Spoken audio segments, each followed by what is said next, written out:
Post-truth dediğimizde tabii ben Türkçesini kullanmayı aslında önemsiyorum. Çünkü diğer türlü kavram sanki dışa kapalı, kendi içinde, kendi kendisine bir farklılık arz ediyormuş gibi gösteriyor.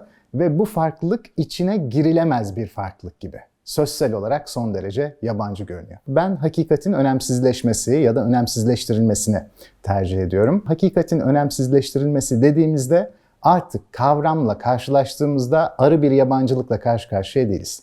Artık sözcüklerini bildiğimiz, aklımıza bazı imgelerin, bazı göndermelerin geldiği bir şeyle karşı karşıyayız. Hakikatin önemsizleştirilmesi. Peki neden hakikat önemsizleşiyor? Burada bazı görüşlere göre, şimdi tabii kendi görüşümü anlatacağım. Bazı görüşlere göre hakikat yavaş yavaş kendisi ortadan kalkmadı. O bilinçli bir şekilde ortadan kaldırıldı. Ben böyle olduğunu düşünmüyorum. Bana sorarsanız hakikat denilen kavram zaten modernitenin çerçevesinde, yani premodern dönemde olmayan, modernitenin ardından gelen postmodernitede de olmayan, sadece 500 yıllık bir parantezin içinde varlığı iddia edilen bir kavram diyelim.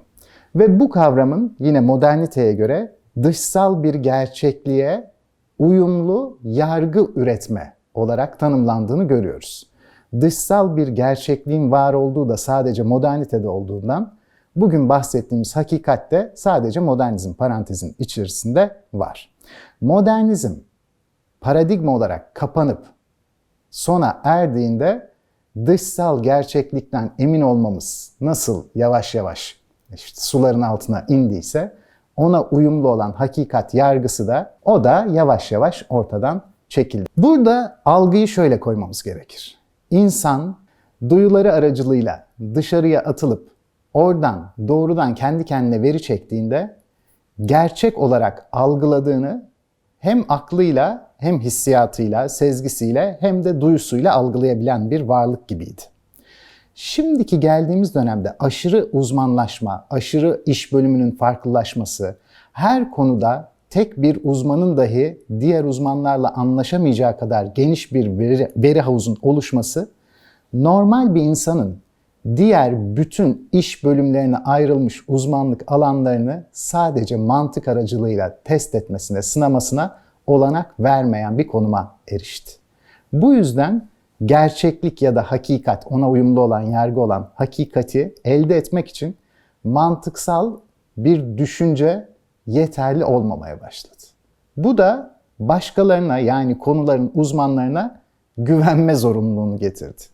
Fakat güven zorunluluğu da, belki bilmiyorum bugün konuşuruz, kurumlara ve kişilere sürekli güven endeksinin azaldığı bir ortamda aksine doğru bir çekim yarattı. Yani burada bir merkez kaç ve merkezi çekim aynı anda söz konusu oldu. Ama neredeyse ikisi de gerçekliğin ve hakikatin aksine. İkisinde de hakikate ulaşamıyorum. Birinde bir kişiye ya da kuruma güveneyim diyorum. Diğer seçeneğimde de ona güvenmeyeyim diyorum. Ama ikisinde de gerçekliğe bağlantı kurma konusunda kendi yeteneklerimi sorgular hale geliyorum. Madem yeteneklerim gerçekliği bulmaya ve onunla ilgili uyumlu yargı olan hakikati üretmeye elverişsiz, o zaman yeni toplum düzeni şöyle bir çözüm buluyor. Geçmiş dönemin itibarlı sayılan seçkinleri, yani entelektüeller, aydınlar, gerçeklik varsa ve akıl yoluyla da o gerçeklik bulunabiliyorsa hakikate erişmede imtiyazlı sınıf olarak algılanıyordu. Madem ki artık hakikate hiçbir zihnin ulaşamayacağından eminiz, o zaman seçkinlerin imtiyazı nereden geliyordu? Yeni düşünce böyle kendisini gösterdi ve bu imtiyazın seçkinlerin elinden süratle alınması gerektiğini düşündü. Ve bunu neyin lehine yapmış oldu? Geniş kitlelerin. Yani seçkin olmayan ama nüfus olarak fazla olan kitlelerin. Eski dönemde seçkinlerin her konuda seçkin olmayanlara karşı üstünlüğüyle karşı karşıyayız. Nedir bunlar? Gelir düzeyi, eğitim düzeyi, itibar, sosyal hiyerarşi, neredeyse her konuda. Tek bir konuda eşitlerdi yalnız. Bu da seçmen olarak göründükleri oy atma prensibinde. Ne zaman sandık başına gidiliyordu?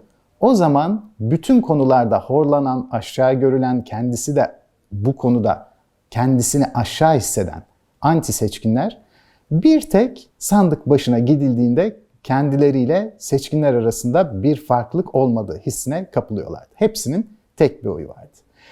Bu tek oy sistemi seçkinlerin imtiyazlarının moderniteyle ellerinden alınmasının ardından bir çıpa olarak kullanılacak ve bütün dünyanın sathına yayılacak. Ne demek istiyorum bununla?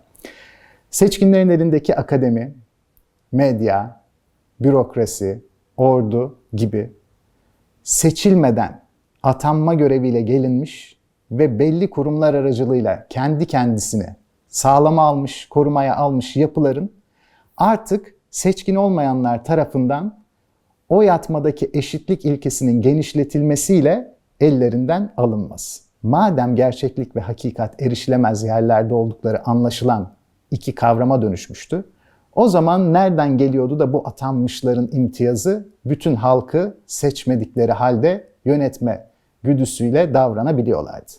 O zaman popülist hükümetler, yani popülist siyasetçilerle geniş kitleler ilk defa bir işbirliği yaparak şöyle bir kanıya vardılar. Neden biz oy atma dışında her konuda gerideyiz? Şimdi haklarımızı istiyoruz. O zaman milli irade denilen yeni bir kavram bütün dünyada büyük bir rüzgar estirdi ve milli iradenin şöyle olduğu düşünüldü. Madem ki gerçeklik yoktur ve gerçeklik anca her gün yapılan bir referandumdan ibarettir. Şunu söylemek istiyorum onda da. Bir şeyin ne olduğundan emin olamıyorsak, onun toplumsal olarak hangi mutabakat sonucunda hangi kararla sonuçlandırıldığına bakıyoruz. Artık şöyle düşünün, dolar bugün 8 lira, yarın 7 lira. Bunu belirleyen nedir? Uyanan herkesin o günkü toplumsal mutabakatının sonucunda gelinen ölçüm birimi. Aynı şekilde bir gazetenin satış tirajını belirleyen de odur, bir ünlünün ünlü olup olmamasını belirleyen de odur, bir dairenin fiyatını belirleyen, bir sanat yapıtının ününü veya işte ederini belirleyen hep bu toplumsal mutabakattır. Ve bu her gün tekrar yapılır. Her gün yeniden yapılan bir referandum artık gerçekliği madem belirlemektedir, o zaman diğer kurumların çıpaları ne işe yarayacaktır? Diğer kurumlar tek tek seçkin olmakla yaftalanacak ve modernitede anti seçkinlere bir sürü horlamayla, kötülükle yaklaştıkları ve mağdur ettikleri tekrar vurgulanacak ve bir an önce siyasetin ve hayatın dışına atılacaklardı. Hakikatin önemsizleşmesinde bugün A denilen şeye yarın B rahatlıkla denilebilir ve herkes de bunu kabul etmiş olur. Çünkü zaten bu bir arı gerçekliğe dayanmaz. Toplumsal konsensüse, yani o plebisitin sonucunda ortaya çıkan bütünüyle çıpasız bir dönemdir hakikatin önemsizleşmesi. Ne Tanrı'ya, ne bir bilimsel gerçekliğe, ne de bir rasyoneliteye dayanır. Sadece irrasyonel bir toplumsal uzlaşıya dayanır ve bu uzlaşı da çok geçicidir. Çünkü her gün yeniden yapılacak bir plebisittir bu. Nedir bunlar? Birincisi hastalığın tam olarak tanımlanamaması. İkincisi hastalığın gerçek olup olmadığına ilişkin tartışmaların meydana gelmesi. Üçüncüsü hastalık gerçekse bile hastalığa iyi gelecek aşıların gerçekten iyi gelip gelmemesi konusu. Dördüncüsü bunun bir hastalık mı yoksa biyolojik olarak üretilmiş bir silah mı olduğunun tartışmaya açılması. Dolayısıyla bir miktar hakikatin önemsizleşmesine yakışır şekilde gerçeklik zemininin sürekli ayaklarının altından kaydığı bir tartışmayla karşı karşıyayız. Ve Covid'in kendisi de sürekli mutasyona uğrayarak, semptomlarını değiştirerek kendisi de bize benzer şekilde yanıt veriyor gibi görünüyor.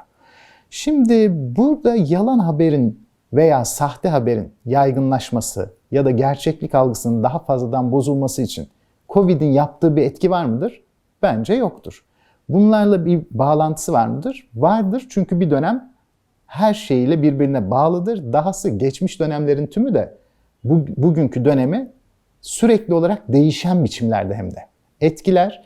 Gelecek beklentileri de bugünü etkiler ama bunlar ne kadar etkiliyse Covid'in varlığı da ancak o kadar etkilidir. Yani bu fonksiyonun asli bir açıklayıcılığı yüksek parametresi olduğunu düşünmüyorum. Hakikatin önemsizleşmesi bağlamında. Zaten Covid'den önce bu sürecin içine girildiğini biliyorduk. Benim kitabım bile 2017'de yazılmış mesela. Dolayısıyla ortada henüz ne Covid var ne bir şey. Covid'in bunun üzerine sistemi daha da manipüle edecek bir gücü var mı? Ben şu anlık öyle bir şey görmüyorum açıkçası. Sağlık alanındaki doğru bilgiyi bildiğimizi varsayan bir örtük yaklaşımı var. Ama öyle sanıyorum ki bayağı doktorlarla da konuşma şansı buluyorum bu ara. Örtük olarak varsaydığımız bu şey, yani doğruya sahip olduğumuz bilgisi pek isabetli değil. Kendimizin sahip olamayacağı bir doğruluğun dışına denk gelen yanlışları doğrudan tahlil edip bunlar yanlıştır ve bunlar doğrudur derken de araya çok fazla gri tonların dahil olduğu bir meseledeyiz. Bu da öyle sanıyorum ki burada ayrım yapmayı güçleştiriyor. Burada şöyle tabii yanlışlığından çok aşırı emin olabileceğimiz söylemler ortaya çıkabiliyor sadece. Mesela işte kenevirin iyi geldiği, işte 5G'nin bu hastalığa yol açtığı gibi hani çok aşırı uçta artık hiçbir bağlantıya, olguya dayanmayan, sadece arı bir kanaat ya da uydurmaya dayanan algıları ayıklayabiliriz. Ama diğerleri konusunda ayıklamaya çok muktedir miyiz ya da buna bir ehliyetimiz var mı? Açıkçası o konuda birazcık kuşkularımız var. Bu bir güvenip güvenmeme meselesine dönüşüyor. Ve bu güvenip güvenmemeyi seçerken de çok ilginç ama yine iş dönüp dolaşıp hakikatin önemsizleşmesinin kimlik siyasetine geliyor. Yani dış görünüşü bana benzeyen, siyasi görüşleri benim gibi olan, dini inanışları benimle tutarlı olan tıpçıların söylediklerine inanma eğilimi gösteriyoruz. Öyle olmayanlara inanma eğilimimiz düşüyor. Diyelim ki dindar bir kişiyim. O zaman dini açıklamalara daha çok yönelirken, o tıpçıların açıklamaları benim için geçerli olurken, daha seküler bir görüşteysem, daha seküler olan tıpçıların görüşlerini kabul etmeye eğilim gösteriyorum. Neye dayanarak? Hiçbir şeye. İşte maalesef hakikatin önemsizleşmesinin çıpaları yerinden çıkaran etkisi hiçbir şey kerteriz noktasında her şeyi anlamlandırmaya çalışmak. Bu yüzden de biraz önce söylediğim gibi sürekli olarak toplumsal konsensüs değişir ve böylesi durumlarda gerçekliğe ilişkin reel veriler değil, hitabeti güçlü olan kanaat önderleri ön plana çıkar. Kimlik siyasetine uygun, hitabeti yüksek ve ne meslek yaptığı önemli değil. Çünkü hangi mesleği yaparsa yapsın, kimlikle ilişkilendirileceğinden onun söylemi diğer meslekler için de geçerli olacaktır. Tıpçı olmayan ama popüler bir kanaat önderinin kendi kimlikleriyle ona bağlanmış olan, kimlik siyaseti bağlamında bağlanmış olan takipçilerine hangi yönü işaret ederse takipçilerinin o yönde toplumsal mutabakat imzalaması son derece muhtemeldir. Dahası en yüksek ihtimal budur. O yüzden ben şöyle düşünüyorum. Bu Sakallı Celal'in bir sözü sanırım. Bizim batılılaşmamız konusunda şöyle bir teorisi var. Son hızla doğuya giden bir gemide yolcuların batıya doğru koşması. Dönemi için bunu kabul ettiğimden söylemiyorum. Şimdiki analoji için söyleyeceğim. Bizim hakikatin önemsizleşmesi döneminde böyle bir büyük geminin içinde hangi yöne doğru gittiğimiz belliyken diğer tarafa doğru koşmak çok sınırlı etkiler uyandırabilir. O yüzden daha sistem dışı, sistemi değiştirecek önlemler almakta yarar var. Böyle bir önlem alınabilir mi? Önlem olarak alınamaz. Ama şunu söyleyebilirim. Bu dönem hızlı bir şekilde değişecektir. Tarih bize çünkü onu gösteriyor. Şunu kastediyorum bununla da. Yine konuşmamın başında demiştim ki insanlar verileri kendi duyularıyla, sezgileriyle ve rasyoneliteleriyle aldıklarında her şeyi kendi uslamlamalarına vururlar. Fakat daha kitabın ortaya çıkmasıyla beraber bile doğrudan veri çekmenin sonu gelir. Bu kodlar üzerinden dünya yeniden tahayyül edilecektir. Bir başkasının çektiği veriler bir başkasının zihninde biçimlendirilmiş, sonra bir koda dönüştürülmüş. O kodu bir başka zihin okuyor, kendi zihninde tekrar deşifre ediyor. Ardından da orada yazılanları kendi kafasında tahayyül ediyor. Bu yeni bir sistem. Dolayısıyla kitap ortaya çıktığında, yani ilk medyanın, gelişkin medyanın ortaya çıktığında veri çekme biçimimiz değiştiği için dünyayı algılamamız değişmişti. Gazete ortaya çıktığında bu tekrar değişti. Çünkü kitap günlük değildi veya haftalık değildi. Gazete günlük ve haftalık meselelere eğilen ve kitabın aksine tek bir temaya sadık kalmayıp paramparça olmuş bir yapıydı. Dolayısıyla biri daha rasyoneldir, biri daha magazinseldir. Üçüncü aşama radyo diyebiliriz. İşte radyo geldiğinde artık okuma yazma bariyeri ortadan kalkmıştır. Seçkin olmayanlar da veri çekme havuzuna dahil olur. Fakat bu yüzden daha küçük çocuklar için ve daha yaşlılar için daha geniş bir yelpaze tutulduğundan gönderilerin niteliği düşer. Hayat sanki daha niteliksizmiş gibi anlatılır. Daha boş bir yaşanmış gibi. Televizyon ortaya çıkınca şiddeti daha da arttı. O zaman ne oldu? Hiç konuşamayan, konuşulanı anlamayan bebeklerin dahi izleyebileceği bir mecraya dönüştüğü için gönderi kalitesi daha da düştü. Dünya iyice sahteleşmiş oldu. En azından medya bağlamı. Hakikatin önemsizleşmesinde çok kritik bir yer var. İnternetin ortaya çıkışı. İnternete kadar söylediğim bütün bu medya araçları tek bir merkezden bütün kitleye mesaj atan yerlerdi. İnternetle beraber mesajı alan herkes aynı anda mesaj yollayabilir merkezlere dönüştü. Yani anti seçkincilikle müthiş bir koordinasyon içine girdi. Anti seçkin olan herkes artık sadece seçkinlere tanınmış olan mesaj gönderebilme özelliğine internet versiyon 2.0'la kavuştu. Hem sosyal medya hem internet gazeteciliğiyle. Böylece toplumsal konsensüs oluşturmaları da daha mümkün oldu. İlk defa sesleri duyulabilir bir sese dönüştü.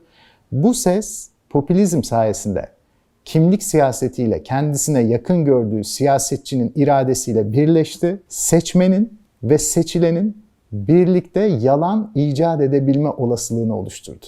Eskiden siyasetçi yalan söyleyip kitleleri ona göre kendi peşinden sürüklüyordu. Artık seçmen de bir kere kimliksel olarak birleşmişse artık seçmen de seçilmek üzere adaylığını koyan siyasetçinin işine yarayacak yalanları uydurmakta bir beis görmemeye başladı. Böylece var olmayan olaylar sadece el güçlendirmek adına dolaşıma girmeye başladı. İşte bu bizim gerçeklik algımızı siyasi bağlamda bozuyordu. Şunu da söylemek isterim. Hakikatin önemsizleşmesi yani post-truth siyasi bir terim zaten. Sonradan bütün hayatımızı etkilediği için siyasetten onu transfer ediyoruz. O yüzden biraz daha fazla siyasetten bahsediyorum. Bir önemli meselesi de şu, özellikle siyasetten bahsetmemin.